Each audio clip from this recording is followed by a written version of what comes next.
Everyone. Welcome to another edition of Ask Dr. Dansinger with Dr. Michael Dansinger, diabetes reversal expert. He has practices in New Hampshire, Massachusetts, Virginia, and Minnesota. So if you have Medicare and or you have a Medicare Advantage plan, PPO, you definitely should check into his practice and helping you to reverse your type 2 diabetes, because here at the Global PAD Association, we have had incredible luck with him helping so many of our patients reverse their diabetes and help improve their prognosis with peripheral artery disease and poor circulation in the legs, as well as heart disease, which is poor circulation in your coronary arteries. So we have him on weekly. He's amazing. And we today, since we are kicking off summer, and this is our first episode in June, we're going to talk about summer barbecues. Dr. Dansinger, what are the biggest fears that people with type 2 diabetes have about summer and going to summer barbecues? Oh yeah, summer barbecues. People with diabetes worry that their eating's going to go out of control. They're going to see all those tempting traditional dishes, all these starchy ones, and just lose control. But really, cookouts and barbecues are a great opportunity to practice all the things that we talk about on our weekly webinar about how to really focus on healthy proteins and vegetables and fruits. So here's what you don't want to do. You don't want to show up in a relaxed state of mind with no plan. You want to show up in a relaxed state of mind with a plan. So it's the proteins. So the proteins are central to barbecues and cookouts, and we're not going for hot dogs and hamburgers here. So what proteins are winners? So I would anytime you can grill fish, that's fabulous. Salmon or trout. Some people put shrimp on a skewer, shish kebab style. Other winners, I think, are chicken breast, turkey burgers are winners. Um, Lean red meat, lean steaks, lean. Some people grill game meats. You want your beef to be grass, pasture raised, grass fed, and then let's not forget the vegetarian protein sources. And so I think more and more people are doing homemade veggie burgers made out of beans and lentils and or mushrooms and onions and all sorts of spices. There's dozens of recipes on the internet for that. So it all starts with some smart, healthy protein options. Oh my goodness, those are incredible ideas. I thought that you were going to end up going to the tempeh and the tofu. And I was thinking, oh no. Well, maybe tempeh. I've had grilled tempeh that's been marinated before, and that's pretty good. But I love all of these ideas. And I think my favorite one is the veggie burger, which we always forget that you can get made up of beans and lentils. I personally have not had much luck with making a veggie burger at home that stays together. But if you do get one from the freezer section of the supermarket, that's always an option. And I'm actually seeing more and more supermarkets, especially specialty supermarkets, that are making their own veggie burgers as well. So definitely some good options, not only for people who are eating a regular diet, but of course, again, regular meat. If you do red meat, make sure it's grass fed, grass finished, and not just grass fed, grass finish, which is a little tougher to find. I think that's really important. Also, for those who eat fish, salmon. I love the idea of salmon. Salmon has always been your number one pick, right? I just love that the older I get, the more I love the taste of salmon. I never seem to tire of it, and it grows up very nicely. So, what about the general starches, veggies, whatever else out there? A lot of us default to corn on the cob as the barbecue vegetable du jour, but what other vegetable can perform exceptionally well on the grill and provide even greater benefits for blood sugar control and vascular health? Because I've been told a number of times that the general corn on the cob that you see in the supermarket in those big buckets that you can just go in and start checking out to see which kernels you like the best. Those ones really aren't that good for type 2 diabetics as far as I've been told. Corn is a starchier vegetable. So let's think about other, and I'm not saying corn is entirely off limits for diabetes, but there's so many other good vegetables that grill up very nicely. So let's start with zucchinis, right? You can cut them the right size and shape, and marinate those, or just put a little olive oil and salt and pepper on those, and those grill up beautifully. You can do that with yellow squash. You can you can do that with eggplants, grill up very nicely. And peppers, bell peppers, onions, shish kebab, right? So you can grill your meat and your vegetables on a skewer right at the same time. That works beautifully. Some people get creative with grilled vegetables. So cabbage wedges, um, cauliflower steaks, uh, grilled carrots can work out very nicely. Portobello mushrooms work very well. Some people even use the portobello mushroom as the, um, I've heard of people using the portobello mushroom instead of a bun when they're eating a turkey burger, or as the main thing that they're eating off the grill. So those are some of my ideas about vegetables that you can put right on the grill and cook them along with the protein. My dad and I used to grill zucchini, eggplant, portobello mushrooms, and grilled peppers, along with a little bit of romaine we would end up putting on there as well. But then it turns out my number one allergy is to zucchini of all things. I don't know how, I don't know why. Maybe I've eaten too much of it because it's one of my favorite vegetables aside from artichoke and asparagus. But asparagus are also fantastic Ah, to grill. yes. Very Yes, I'm easy to glad. grill. Yes, asparagus. Also, I've heard of people doing Brussels sprouts on the grill. You skewer them and then cook them. I think all the vegetables do well when you, instead of just put them raw on the grill, if you give them a chance to marinate in olive oil, salt, pepper. It's also a good opportunity to add, herbs to your marinade. Um, do you have any favorite herbs that you might use in a marinade? I use a lot of oregano and Yeah. basil, and I get a balsamic vinegar that's been infused with pomegranate or some other from Amphora Nueva. And it's beautiful because it's naturally infused. So no added sugar, although balsamic has its own sugar, and that can be a little tough for some people who are diabetics. But I also like making a citrus maple. Um, Marinade as well. It's just a little bit of maple syrup, which is a little bit better, I would say as well. But I'm not sure. I always add a little bit of that maple, a little bit of the, um, what's the alternative, the agave Oh, syrup, just agave. a bit. I like all Yeah. those ideas. Some people use cumin, which is good anti-inflammatory. Um, Oh, yeah. uh, um, Garlic, of course, has good Lots and lots properties. and lots of garlic. Yes, and then some people use turmeric in their marinades. It'll turn things yellow, and for some people, that's um, terrific what they're looking for.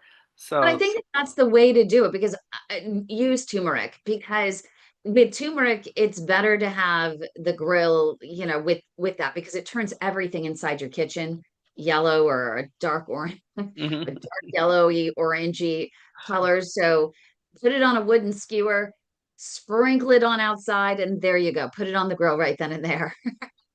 The vast majority of herbs and spices are going to have health benefits, and there's so many out there. So I think they're underused, and it's a great way to add variety and interest to proteins and vegetables.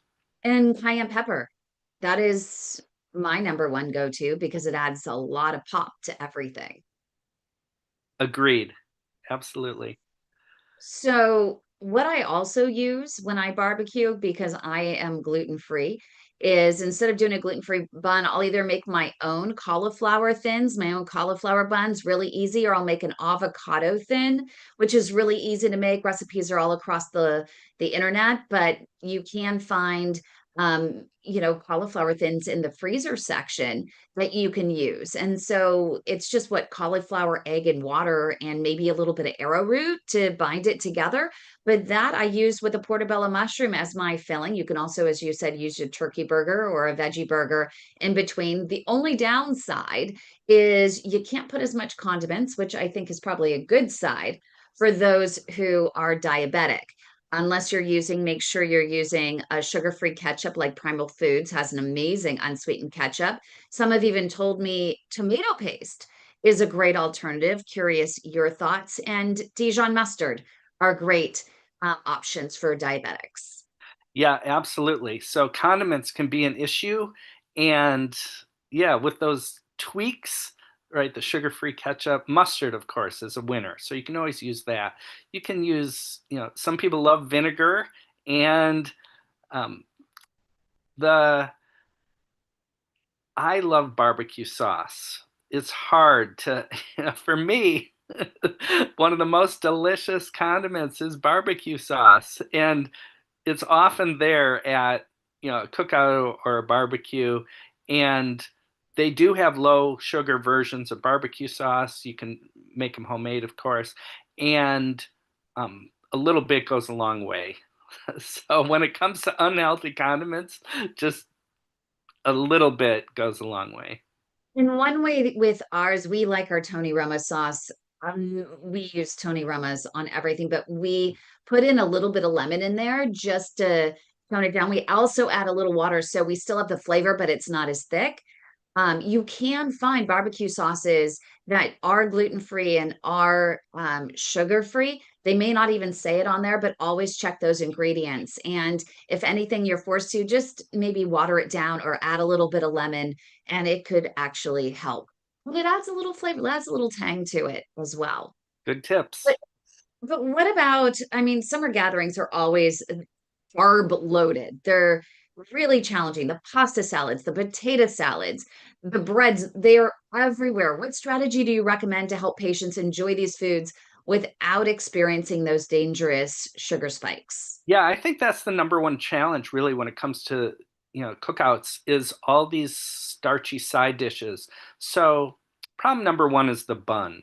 So, let's not eat hot dog or hamburger buns. But that's not the starchy side dishes that we're talking about. It's the, potato salad, the, mashed potatoes, mac and cheese. Depending on what part of the country you're from, you're going to be faced with different favorites, but starch, starch, starch is at all of these, gatherings. So we need to reframe it as being really all about the vegetables. And so I think coleslaw is a good place to start. So there are healthy versions of coleslaw and there are unhealthy versions of coleslaw, but we'll always find cabbage in a coleslaw, right? And if you've got other, if it's not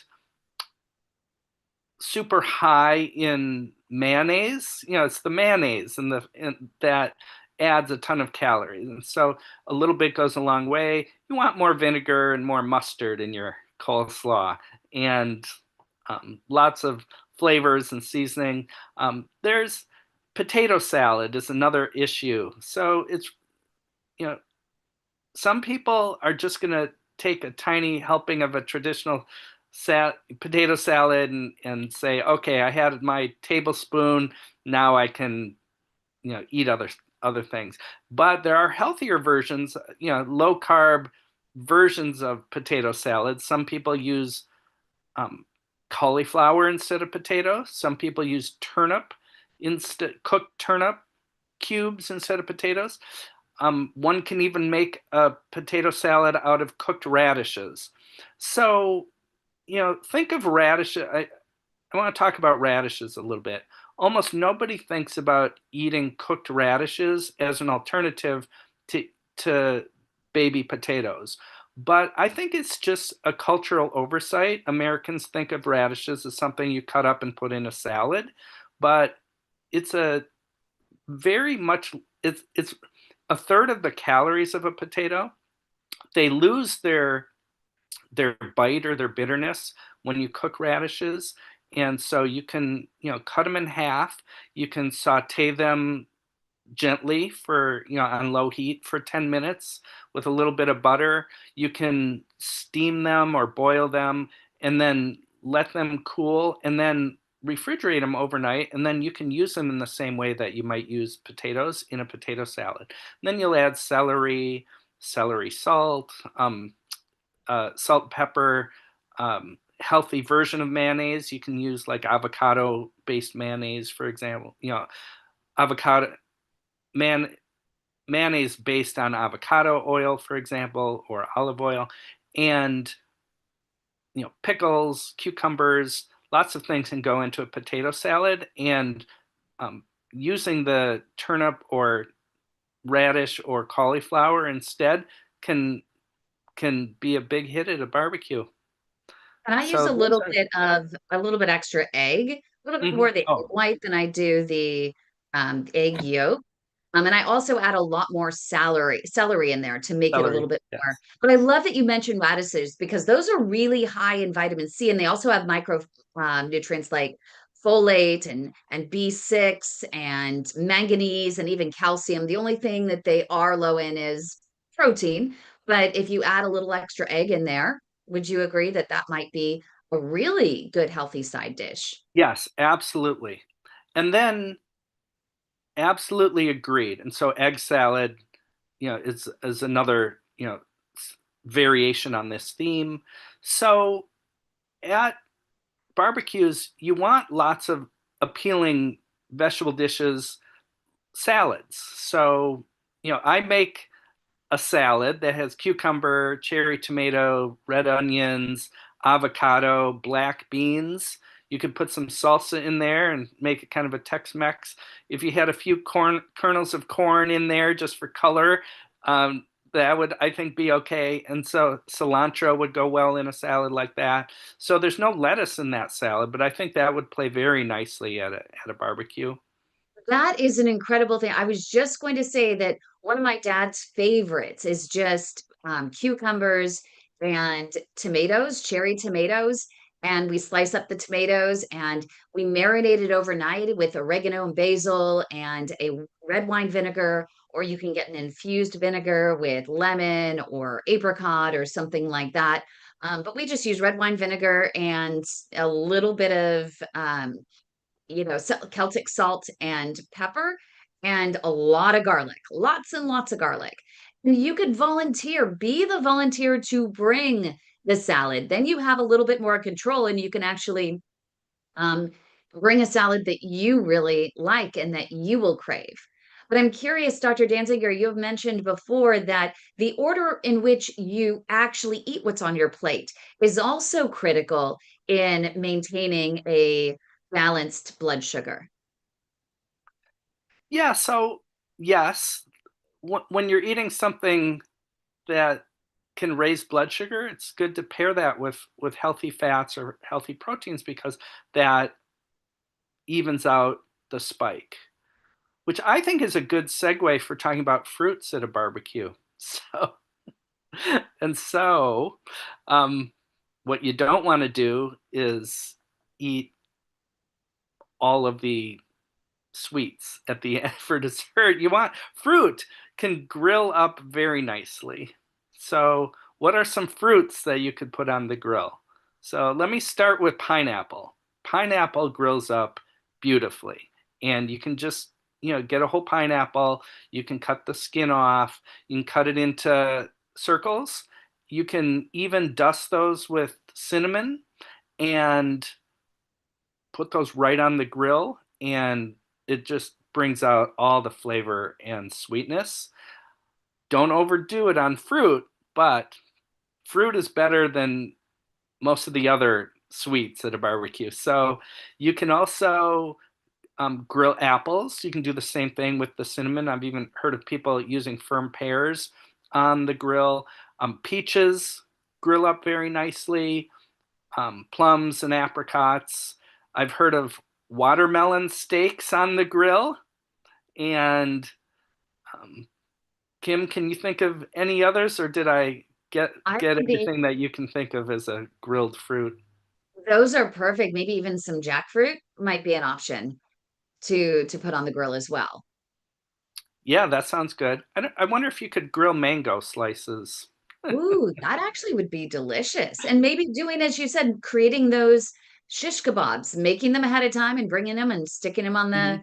on the grill like a cantaloupe or some sort of melon would be great. Those ones are a little bit more sugary, but it is better than the alternative, which is those, the cookies and the cupcakes and the cakes and all of the apple Yeah, fritters, whatever they have at these people barbecue. want desserts after, their protein and vegetables. And so if you don't have fruit available, people are just going to gravitate toward the unhealthier versions. You could even do a berry salad Yeah, and you can get some coconut. I like the coconut whipped cream and whip up the coconut whipped cream, put it on the side, and then you can have a little bit of the coconut whipped cream on some berries.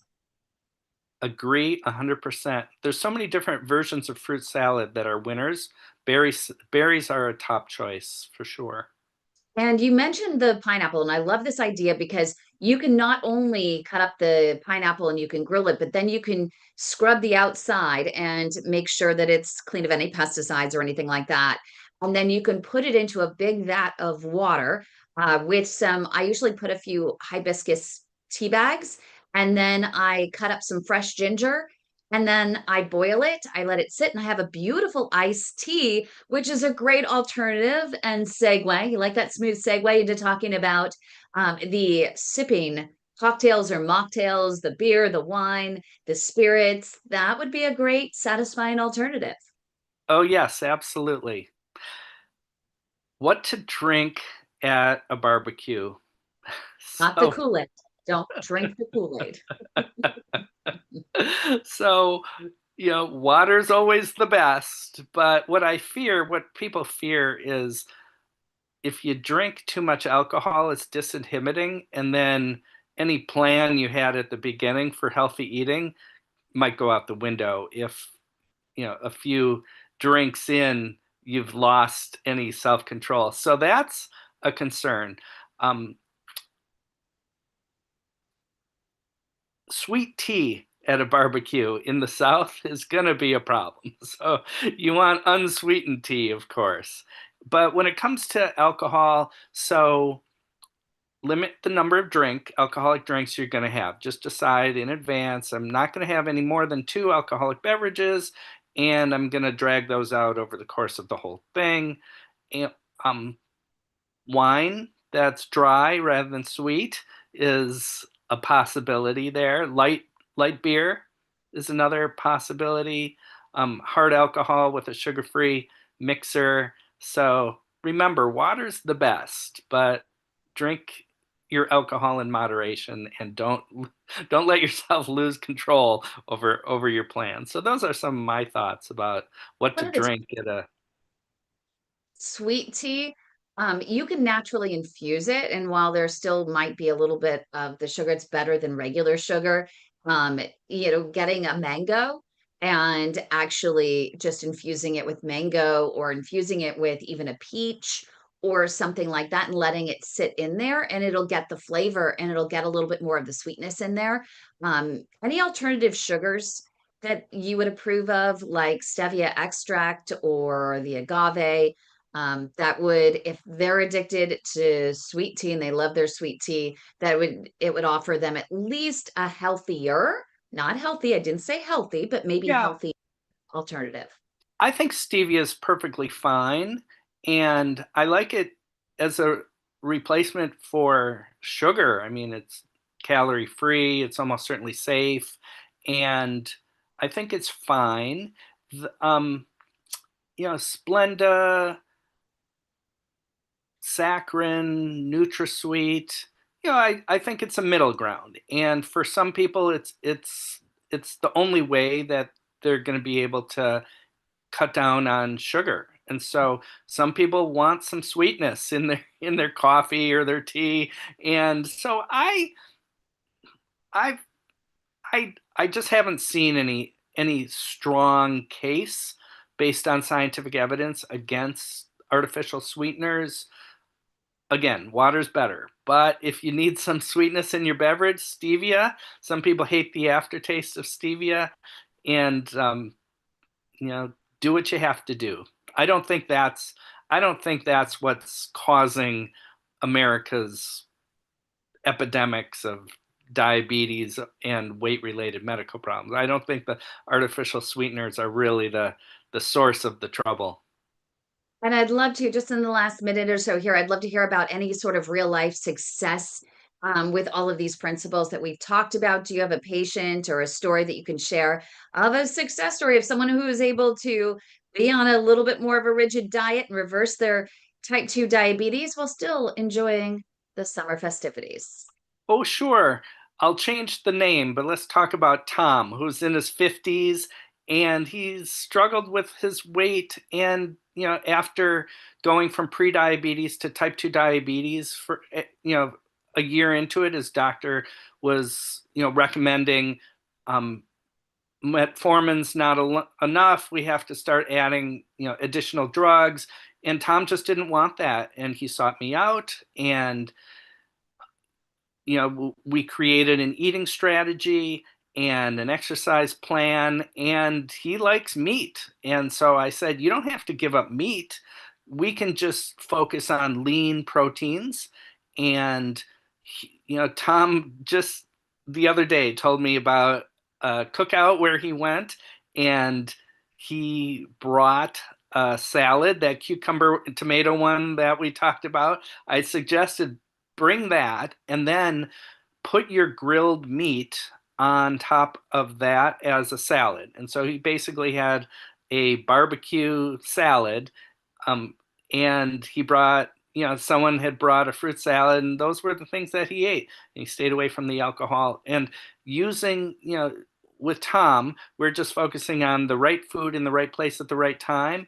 And a barbecue like this is a perfect opportunity to put all these principles into practice. And so when we go to a family event like this, it shouldn't be a cause for alarm or concern. It's welcome it as an opportunity to practice and develop your skill set when you're dining with loved ones. Fantastic. Thank you so much, Dr. Dansinger. And if you want more information on his reversal programs for diabetes type 2, make sure you go to diabetesreversalpartners.com. And by the way, like this video, subscribe to our channels to get more great content like this. Thank you so much, Dr. Dansinger. We really appreciate you. Thank you, Kim.